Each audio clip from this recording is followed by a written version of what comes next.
السلام عليكم، اهلا بيكم في فيديو جديد. لو انت اول مره بتشوف الفيديو ما تنساش تعمل اشتراك في القناه وتفعل الجرس عشان توصلك الفيديوهات اول باول. كمان ما تنساش تشارك الفيديو مع اصحابك لو عجبك الفيديو، وان شاء الله يعجبك الفيديو مقدما. فيديو النهارده انا كنت اتكلمت فيه قبل كده عن عروض الانترنت، بس في الفيديو ده انا هحكي عن تجربه شخصيه حصلت معايا انا. طبعا من فتره عجبني عرض خصم 50% على باقه انترنت 200 جيجا. طبعا انا بستخدم انترنت كتير فعشان كده حبيت العرض، وخصوصا مع شركة أورنج. طبعا أنا زي ما قلت لكم قبل كده أنا ماشي على النمط ده. رحت شركة وي، طبعا طلبت منهم إن هلغي خدمة الإنترنت. طبعا قال لي ليه يا فندم؟ قلت له والله يا فندم أنا معروض عليا عرض خصم 50% 6 شهور. قال له في الحقيقة احنا موجود عندنا نفس العرض، بس اللي هو ضعف الباقة 3 شهور. بمعنى ربع 200 جيجا مثلا هنخليهم 400 جيجا لمدة 3 شهور. قلت له لا، أنا عايز خصم 50% 6 شهور. يعني بدل ما أدفع 252 جنيه، أدفع 127 جنيه مثلا أو كده لمدة 6 شهور، في حين إن ال 200 جيجا بتوعي يبقوا كاملين. قال لي لا للأسف مش متاح. قلت له طيب تمام مفيش مشاكل، بس اكتب سبب الإلغاء ان انا جاي لعرض تاني من شركة تانية 6 شهور وكده. طبعا طلعت من الشركة.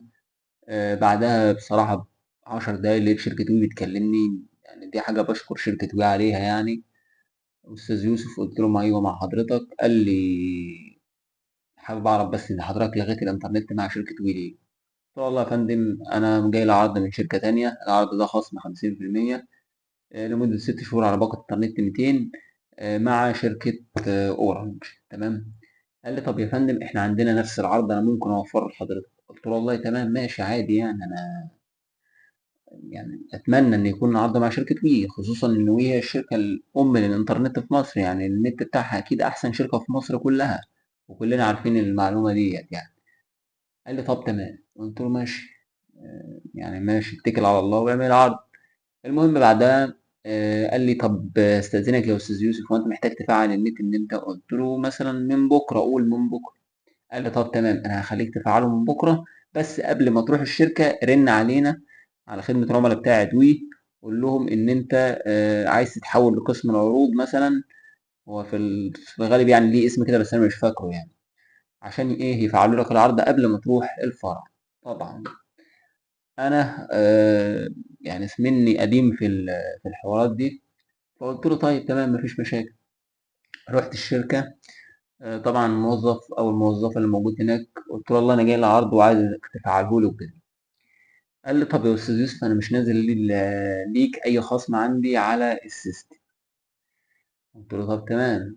كلمت خدمة العملاء تاني. خدمة العملاء طبعا قعدوا يقولوا لي ايه، هو الطلب موجود بس لسه ما تردش عليه. هي ما كانتش مشكلة الشركة مثلا، ولا ان شركة وي مهنجة ولا كلام من ده، لا هي كانت مشكلة ايه، ان الموظف مثلا ما تواصلش معايا تاني. المهم اتصلت بهم مرة واتنين بخصوص العرض ده. انا بقى حابب انبهك لحاجة. وانا بدفع اصلا المبلغ بتاع الباقه اللي هو كان 128 جنيه، اللي المفروض اصلا هو 252 بس عشان الخصم يعني. وانا بدفع قال لي انا هخليك تدفع بس هوقف لك الخدمه مؤقت. يعني اصلا هو ايه، بيفعل لك الخدمه بس بيفعلها لك وهم، اللي هو ايه انت ما دفعتش اشتراك. يعني مثلا لو انت على باقه انترنت اللي هي 140 جيجا هو بيفعلها لك، بس لو جيت تدفع هتجدد اللي هي 140 جيجا دي اللي هتتجدد. فهم الشركه بتعمل ايه بقى، بتوقف الخدمه ايقاف، حاجه اسمها ايقاف مؤقت لمده ساعه. في الساعه دي حضرتك تكون دافع قيمه الباقه اللي انت مشترك عليها، اللي انت عايز تعدلها، اللي هي الجديده، اللي هي كام المفروض 128 جنيه بقى لان انا ليا خصم. فانا لما جيت ادفع في الاول لقيت الخصم نازل على باقه 140، كان يعني نازل له 91 جنيه. تمام. فانا عشان كده يعني اتصلت بخدمه العملاء، اكدت عليهم مره واثنين وثلاثه ويمكن اربعه كمان. تمام. فالمهم دفعت يعني ال 128 جنيه، دفعتهم بالظبط.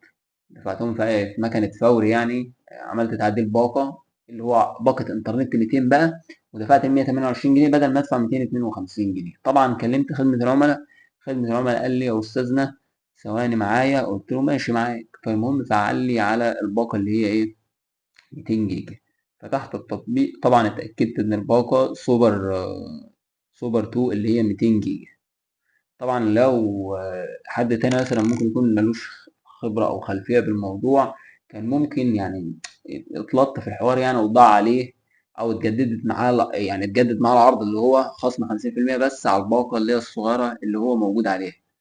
وخصوصا أصلا لو هم جددوا لك العرض على باقة إنترنت اللي هي 140 جيجا لمدة 6 شهور، دي حاجة جميلة أصلا. يعني الشركات كلها ممكن تديك ضعف الباقة 50%، أو آسف خصم 50% على الباقات بس بداية من 200 جيجا. فأنت لو حبيت إنك تستفاد بالعرض على الباقة الصغيرة ده عادي، مفيش منه أي مشاكل. حضرتك بدل ما تدفع ال 187 جنيه ممكن تدفع 91 جنيه بالظبط، 91 جنيه ونص تقريبا. فأنت فهمت الفكرة اللي هو إيه. المكالمة يعني انت بتروح تعمل طلب الغاء، بعد كده بتقول له انا عايز اوقف خدمة الانترنت مش محتاج، بيقول لك ليه؟ بتقول له السبب. احنا بنراجع بس على السريع كده. بعد كده خدمة العملاء بتاعت وي بتكلمك بتقول لك انت عايز تلغي ليه؟ عيش بقى معاهم، قول لهم بص العروض اللي جات لك كلها، مع ان اصلا ما فيش عروض جات لك في الحقيقة. وده اللي يعني ده بيحصل. انا ساعات كنت بعمل كده، يعني مفيش عروض بتجي بس كنت بعمل كده. انت مضطر انك تعمل كده عشان العرض اللي يجي لك. انا اعرف واحد شخصيا خد خصم 50% سنة من شركة وي، قعد سنة كده واخد خصم 50%. فهي يعني ما شاء الله شركة وي أما بتعمل عروض، بس العروض دي بتكون جالك من خدمات المبيعات نفسها، يعني من الشركة نفسها، من مكالمات الشركة، يعني من أشخاص أصلا مش بيبقوا متواجدين في فروع. إنما لو اعتمدت على الفرع ما فيهوش أي فروع أي عروض. حابب بس في نهاية الفيديو أقول لك على حاجة كده لازم تاخد بالك منها، ألا وهي إيه؟ عشان تعمل إيقاف للخدمة طبعًا لازم ما يكونش في فلوس للراوتر، زي ما حضرتك شايف ما فيش أي جنيه على الراوتر، تمام؟ وده بانصحك بيه، يعني فكك من شرا الراوترات والكلام ده إلا إذا كان عليها عرض بقى وهتشتري كاش. طبعًا العرض ده ما تكونش استفدت منه، يعني نفس العرض ده ما تكونش استفدت بيه أكتر من مرة في السنة. بمعنى أنا خدت مثلًا على مدار 2024 خصم 50% مثلًا على باقة إنترنت جديد، ما ينفعش آجي بعد كده وأقول له مثلًا إن أنا بالغي عشان عايز العرض ده. هو ممكن يلغي لك عادي، بس هيعرض عليك عرض تاني اللي هو ايه، اللي هو ضعف الباقة 3 شهور، خصم 25%، انما يديك نفس العرض في السنة لا، مستحيل.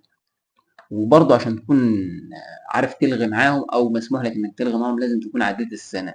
لو ما عدتش السنة يا باشا، شركة وي بالذات بتدفعك حوالي 225 جنيه رسوم، تمام؟ طالما ما عدتش السنة، عليك راوتر ما عليكش راوتر، بص لازم هتدفعك 225 جنيه دول. اي شركة تانية في مصر ممكن تلغي معاها بسهولة، بيبقى لها ثغرات كده وانك تقدر تلغي براحتك.